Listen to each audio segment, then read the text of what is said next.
Bu hər hansı bir əksiklik deyil. Bu yaşamın içərisində zaten bir axışdır. Bir yaşamın özü budur.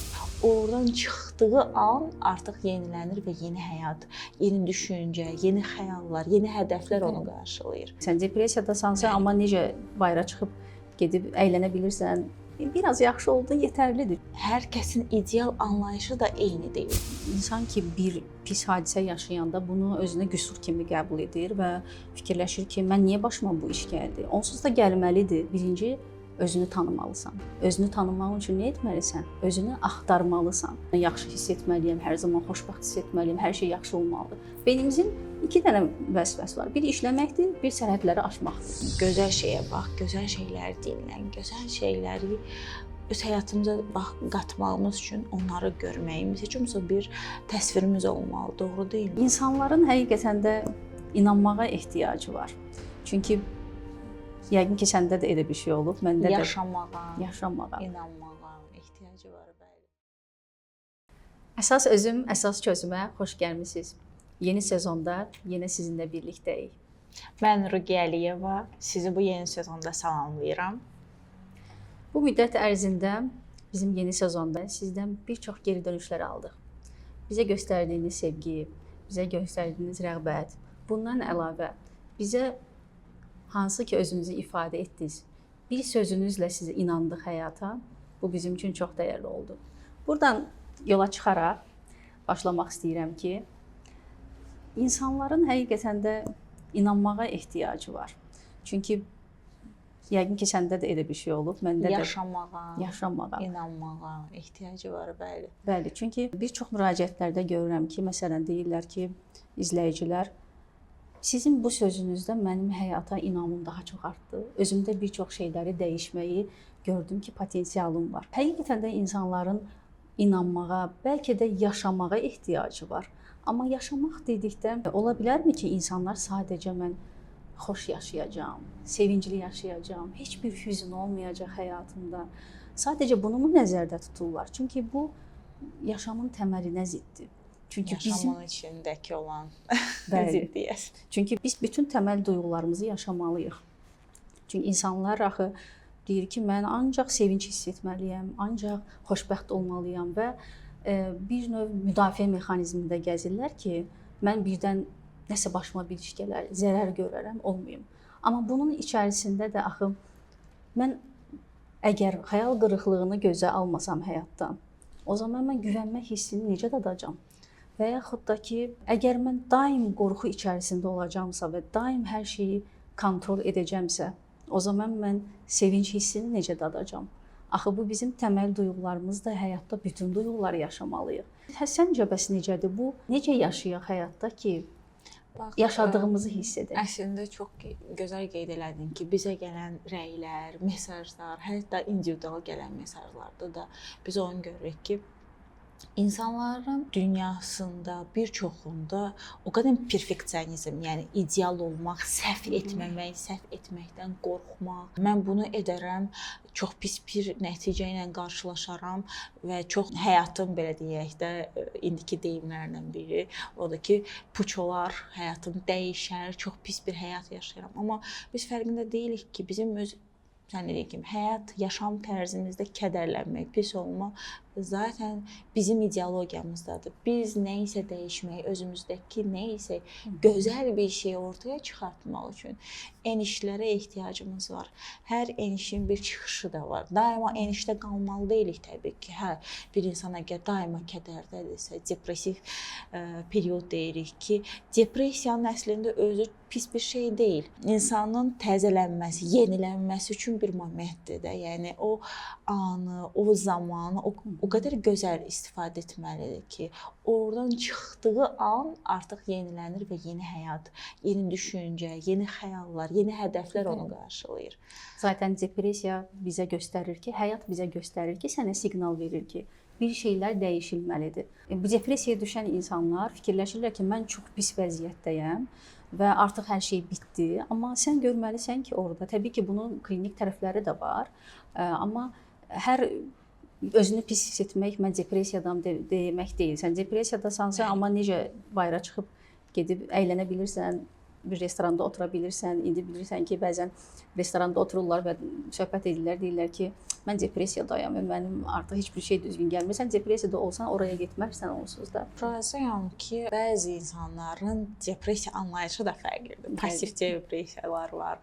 Amma depressiyada olan insanların mən ilk olaraq deyirəm ki, IQ səviyyəsi, yəni intellektual səviyyəsi yüksəkdir ki, o səviyyəyə düşürlər. Çünki bir eniş varsa, deməli orada bir hərəkət var.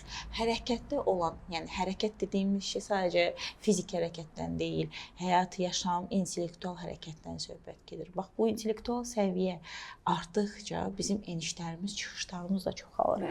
Ona görə o depressiyadan qorxmaq lazım deyil. Hə, sən dediyin kimi o dırnaq içərisində olan depressiv mood, yəni hiss etmək deyək, o depressiyanı hiss edən insanların artıq o biraz daha çox trendə uymaq mı deyim, ya qurban rolunda olmaq ola bilər. Diqqəti cəlb etmək mi deyim. Bunun üzərinə bir şey deyə bilərəm ki, o enişlər ki, sən qeyd etdin, Jungun bir sözü var. Kökləri cəhənnəmə qədər enməyən bir insan cənnəti yarada bilməz. Təbii ki, biz o cənnəti görməliyik ki, o cənnətdəki necə biz təsəvvür edirik o cənnəti?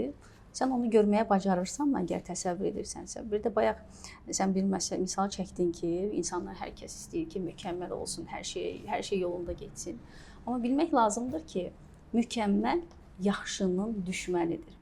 Yəni sən yaxşı olmağa bax sadəcə. Biraz yaxşı olduğun yetərlidir. Çünki əgər hər şey mükəmməl olsaydı, o zaman dünya təkamül etməzdi. O zaman dünyanın inkişaf etməyə, təkamül etməyə ehtiyacı qalmazdı. O yüzden biraz biz o yaxşı olmağa baxaq, mükəmməl olmağa deyil. Zaten belə bir sənin dediyin şeydən mənim ağlıma gəldi. Çox sevdiyim yazıçılardan biri Oscar Wilde'ın çox gözəl bir cümləsi var. Hər kəs bataqlıqda yaşayır, amma bəzilərimiz ulduzları görür ki, yəni nə qədər bu mükəmməliyyətçilik əslində bir bataqlıqdır. Çünki hər şeyi ideal eləyə bilmərik. Hər kəsin ideal anlayışı da eyni deyil. Düzdür, indi talpa psixologiyası, yəni sürü psixologiyası hər kəsin ideal gördüyü şeyləri bir nöqtəyə cəmləməyə çalışır ki, hər kəs bunu ideal bilsin, hər kəs bunu mükəmməl bilsin ki, bu yaxşıdır. Əslində o yaxşının sadəcə sən gördüyün tərəfi var. Kənardan baxdığımız zaman, hər zaman deyirik biz özümüz ki, bəzən başqa bir yöndən də baxmaq lazımdır. Bəlkə onda çarəni tapa bilərsən, bəlkə onda mükəmməl dediyin o anlayışın əslində mükəmməl olmadığını və başqa yaxşıların, başqa doğruların olduğunu fərqinə vararsan. Yəni Məncə o insanlar, bəli, o insan ki, bir pis hadisə yaşayanda bunu özünə qüsur kimi qəbul edir və fikirləşir ki, mən niyə başıma bu iş gəldi? Onsuz da gəlməlidir. Sən daim yaxşı hiss edə bilməzsən, bu yaşamın təməlinə ziddir.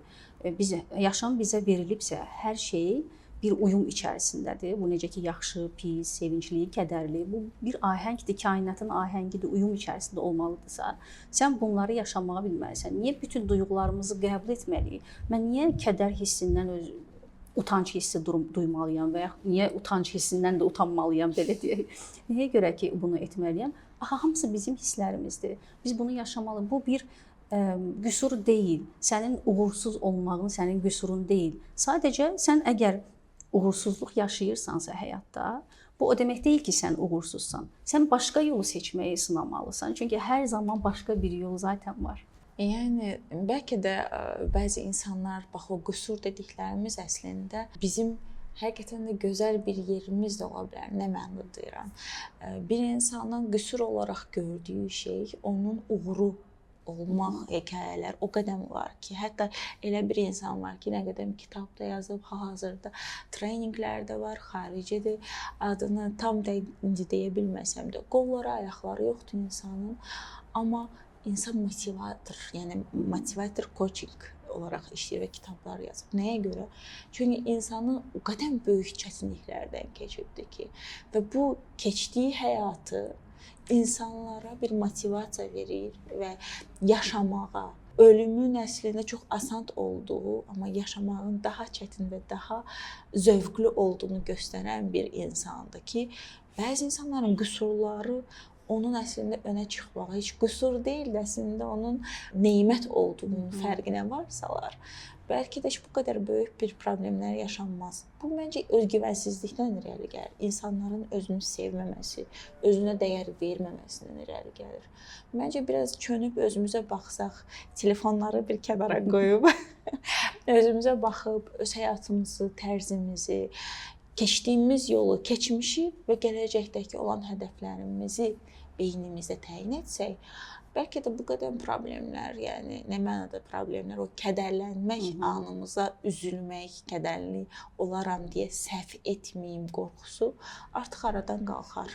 Bu da bizi nəyə aparır? İnsanlar həqiqətən hər şeyi ilə bu həyatda yaşamaq əvəzinə həzz dalınca qaçır və yaxud da ki, saxta güc adı altında, yəni özünü inkişaf etdirmək əvəzinə saxta güc adı altında bir şey toplamağa çalışır və yaxud da özünü var etmək əvəzinə deyir ki, mən bir şeylərə sahib olum, bəlkə onunla varlığım hiss olunar. Amma insanın özünə dəyər verməsi ilk öncə nədən başlayır? Birinci, özünü tanımalısan. Özünü tanımaq üçün nə etməlisən? Özünü axtarmalısan. Bu dərinliyə enməkdə biraz çətinlik çəkirlər insanlar. Çünki dərinliyə ensə, orada onun qarşılaşacağı acılar, kədərlər, hüzünlər, bununla baş edə bilməyəcəyini düşünürlər. Ən rahatı qaçış. Bəli, amma bizim hal-hazırda baş edə bilməyəcəyimiz heç bir duyğu yoxdur. Əgər mən bu reallığı yaşayıramsa, əgər mənə bu kədər verilibsə, baş edə bilərəm əslində, potensialım var onun üçün. Mən görməyi bacarmalıyam. Baş edə bilməyəcəyimiz şeylər onsuz da beynimizdən silinir onlar. Bir özümüzə baxmaq, tanımaq, kəşf etmək. Mən kiməm?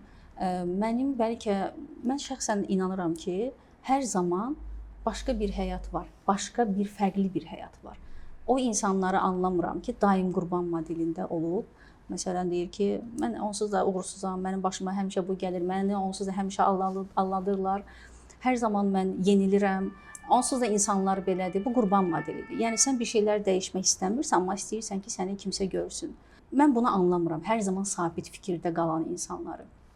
Sənin heç bir marağın yoxdur ki, sən daha fərqli bir həyatda, daha fərqli baxış açısından və yaxud daha fərqli səndən, yəni yeni bir şeyləri də kəşf edəsən həyatda. Düzdür, belə bir şey də var ki, deyim sənə, insanların birdən-birə dəyişməsi bu çox çətin bir şeydir. Yəni mən durdum, dəyişdim, bugün fərqli bir insan oldum, belə bir reallıq yoxdur. Nəyə görə yoxdur? Çünki insanın birdən-birə dəyişməsi bu o deməkdir ki, sənin indiyənə kimi olan versiyanı öldürməkdir. Hər insan bunu gözə ala bilməz ki, mən artıq bugünə kimi yaşadığım bütün düşüncələrimi, bütün hisslərimi yox sayıram və öldürürəm. Çox adam bu özünü öldürməyi bacarmır və ona görə də deyir ki, elə mən indi yaşadığım həyat yaxşıdır. Bu çətin bir şeydir. Razıyam, çətin bir şeydir, bəli bir şeyləri dəyişmək çətin bir şeydir, amma çətinliklərin üzərinə getməkdir əsas olan. Çünki bizim beynimizin belə bir reallığı yoxdur ki, mən hər zaman yaxşı hiss etməliyəm, hər zaman xoşbəxt hiss etməliyəm, hər şey yaxşı olmalıdır. Beynimizin iki dənə vəzifəsi var. Bir işləməkdir, bir sərhədləri aşmaqdır. Əslində komfort zonadan çıxmaq o qədər insanın oğlu üçün, yəni hər kəs üçün deyil. Bəlkə də bizim də bir həyatımızın bəzi hissələrində bax bu komfort zonadan çıxmaqda o qədər çətinlik yaşamışıq, amma dəyişim, özümüzü irəli aparmaq üçün bunu etmək ən gözəlidir. Məncə psixoloqluq ilk növbədə insanın özünə olan terapiyalarından və nəticələrindən irəli gəlir. Amma sənin dediyin sözlər, bilmirəm niyəsə adıma bundan öncəki videolarımızda da demişik, Şəmsi Təbrizinin sözü gəldi ki, deyirik, dünyam alt-üst oldu. Hardan biləcəksən ki, altının üstündən daha yaxşı olmayacağını. Bəzən həqiqətən də öz dünyamızı alt-üst etməliyik ki, görək alt-üstündən bəlkə daha yaxşı olacaqdır, bəlkə daha xoşbəxt hiss eləyəcəksən. O geyimlərdir, nəsə almaq, şopinqlər falan, bunlar sintetik xoşbəxtliklərdir. Mən həmişə onu deyirəm ki, sintetik nə mənada? Müvəqqəti. Gedirsən, alırsan, bir saat, 2 saat, bir həftə xoşbəxt hiss eləyirsən. Amma o bitdikdən, o keçdikdən sonra sən o aldıqlarını geyinib, o həzzi, o hissi ya da bir maşını sürürsən, maşını almısan, yeni olan bir şeyin həzzi sadəcə müvəqqətidir. Mən ona sintetik xoşbəxtlik deyirəm. Amma daimi xoşbəxtlik, içimizdəki huzur, daxilimizin kəşf etmək biraz çox çətindir. Bu da ki, bu bir uzun yoldur həqiqətən də heç kimin. Bəli, asan deyil, çətindir. Çünki insan da asan bir varlıq deyil. Amma bizim cəsarətimiz olmalıdır. Bizim cəsarətimiz olmalıdır. Mən bu dünyaya gəlmişəmsə, niyə də özümü kəşf etməyim ki? Niyə də özümün fərqli yanını, fərqli seçimlər edib də, fərqli düşünərək, onu da sınayaraq fərqli bir şey yaşamayım ki? Çünki sən bayaq Şəmsi Təbrizidən bir şey dedin. Mən də onun üzərinə yenə Şəmsi Təbrizidən bir misal çəkə bilərəm ki, o deyir, gözəl bir şeylər et. Amma həmişə gözəl olsun. Edə bilmirsən, o zaman gözəl bir şeydir. Bunu da bacarmırsan. O zaman gözəl bir şeyə bax və yaxud da ki, yaz. Amma həmişə gözəl olsun. Yəni biz istəyə bilərik əslində ki, o fərqli gözəlliyi görək, fərqliliyi görək. Bunu istəyir, hər bir insan istəyir. Amma cəsarətli olsun. Təbii ki, cəsarət qorxuları da gözə almaqdır. Sən həyatda nəyi itirəcəyini də gözə almaqdır. Yəni sən cəsur olmalısan. Özünü tanımaqda və yaxud da ki, çox şeylərlə üzləşməkdə. Amma həyat cəsurları sevər. Cəsarət həqiqətən də önəmlidir. Amma bax, bir sual yarandı beynimdə ki, sən dediyin kimi gözəl şeyə bax, gözəl şeyləri dinlən, gözəl şeyləri öz həyatımıza qatmağımız üçün onları görməyimiz, heç olmasa bir təsvirimiz olmalı, doğru deyilmi? Hazırda gözəl nə var? Nəyi görürük? Nələr var bizim daima qarşılaşdığımız, gördüyümüz telefonda, televizor deyərdim ki, hal-hazırda heç istifadə olunmur. Amma ətrafımızda insanların bir-biri ilə olan münasibətini keçim, yəni heç demək olar ki, heç kim bir-birinə salamlaşmır. Üzləşəndə belə tanıdıq bir sima görəndə belə heç salamlaşmaq, bir gülümsəmənədir, heç baxmadan keçməyi seçilir. Hətta etiketləyirlər o insanları ki, bu insanlara salam verməyə dəyməz kimisindən. Hətta mən deyərdim ki, bu etiket qaydalarla bir video çəksək, növbəti videolarımız çox qəşəng olar. Amma bax, görmək və gözəllik söhbəti gelirsə də, yəni heç biz başımızı qaldırıb ətrafa belə baxmırıq.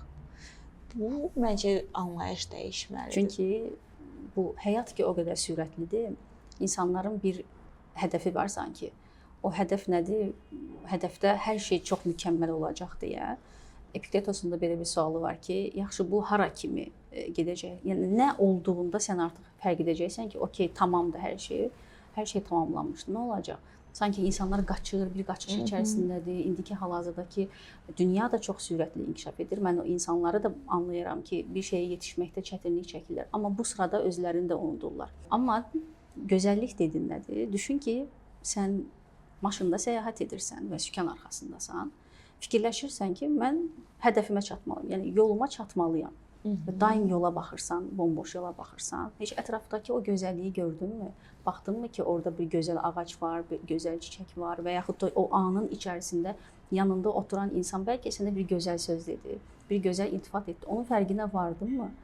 Ən son nə zaman bir sevdiyin bir insana iltifat etmisən? Ən son nə zaman bir gözəl insana bir dəyərli olduğunu hiss etdirmisən? Biz bunları qaçırmışıq.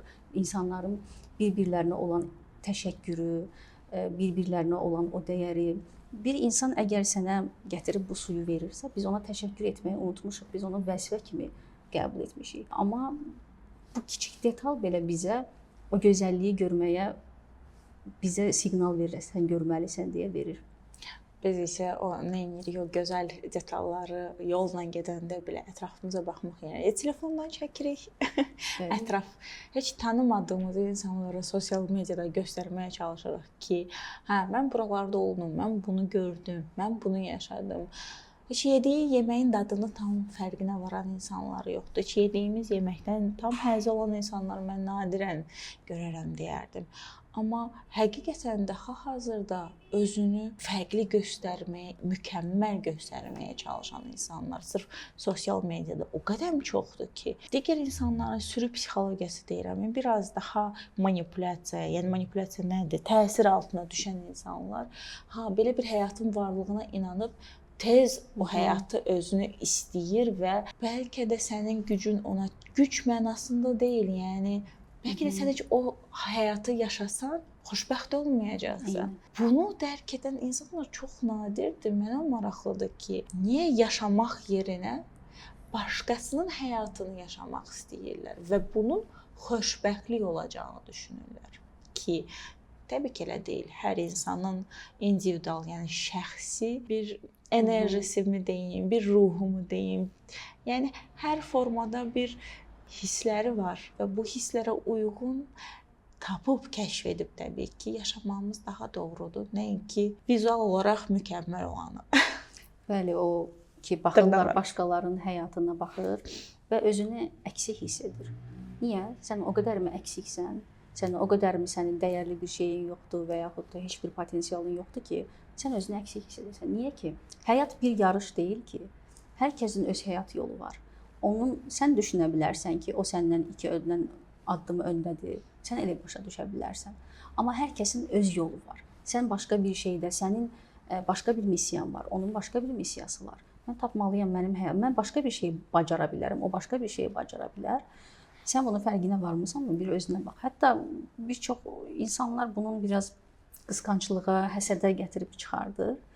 Bu da təbii ki, özündə olan əksiklikdir. Əksinə sən bir başqasının uğruna sevinməlisən. Nə qədər bir başqasının uğruna, onun yaxşı yaşam tərzinə və yaxud da ki, ona xoş gələn bir şeyə nə qədər çox sevinsən, bir o qədər də sənin həyatında xoş şeylər olar. Çünki yaxşı niyyət, başqalarına yaxşı niyyətlə etdiyimiz şey həmişə öz həyatımızda təzahür edər. Yansımandır zaten. Hər şeyin yansımasını biz öz həyatımıza çəkirik. Həqiqətən də maraqlı bir mövzu oldu. Çünki yenə yaşamaqdan irəli çıxsa, yaşam zaten onsuz da biz hər gün yaşayırıq. Yəni bizə deyirlər ki, həyat bizə bir dəfə verilib, hər şeyi yaşa. Amma həyat bizə bir dəfə verilmir. Bizə bir dəfə verilən sadəcə ölümdür.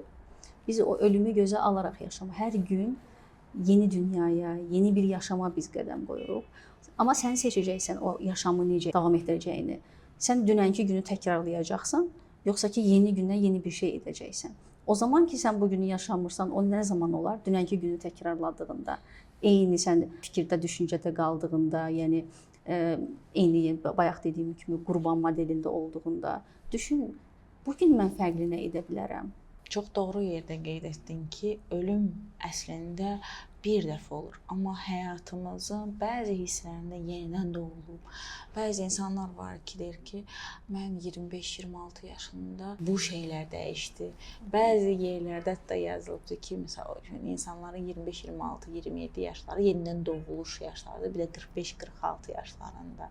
Amma insanlar bunu hər gün yenidən doğum kimi edib, hər gün yenidən yaşaya bilər. Hətta bir film var, insanlara mesaj olaraq öləcəyi saatı göndərir və filmdə belə bir səhnə var ki, bir qadın uzandığı yerdə mesaj gəlir və deyir ki, 5 dəqiqə sonra öləcəkdir və başlayır panikaya. Vannada olur, çıxır, feni falan kənara qoyur, bütün texniki, bıçaqları, bütün təhlükəli hər şeyi yığışdırır ki, yəni hələ ki inanmır o mesaja, amma hər ehtimala qarşı hər şeyi və o an, o dəqiqə tamam olanda şkaf başına düşür və rəhmətə gedir və bütün hər yerdə elə bir panika yaranır ki, artıq televiziyalar falan hər yeri göstərir o filmin içərisində. Bir xəstəxanada xəstə yatan bir yaşlı bir kişi, 85-90 yaşlarında deyək, amma yanında olan medsestra çox cavan xanım, 25-30 yaşlarında olan medsestraya mesaj gəlir ki, 2 ay sonra rəhmətə gedəcək. Kişinin isə, yəni o yaşlı olan, xəstə olan kişinin isə bir hardasa 10-20 il yaşı, yəni ömrü qalıb. Və qadın belə panika içərisində ki, 2 ayım qalıb, amma mən ona baxıram. Və bütün elə bir ki, o film ölümün nə qədər tez və sürətlə gələcəyini heç kim bilə bilməz və bu anı o qədər doyunca yaşamaq lazımdır ki, ölümü zaten düşünsək, bundan çıxa bilməli. Bu bir bataqlıqdır. Zaten hər kəs öləcək, amma nə zaman olacağını bilməməyimiz bizim üçün əslində böyük bir şansdır.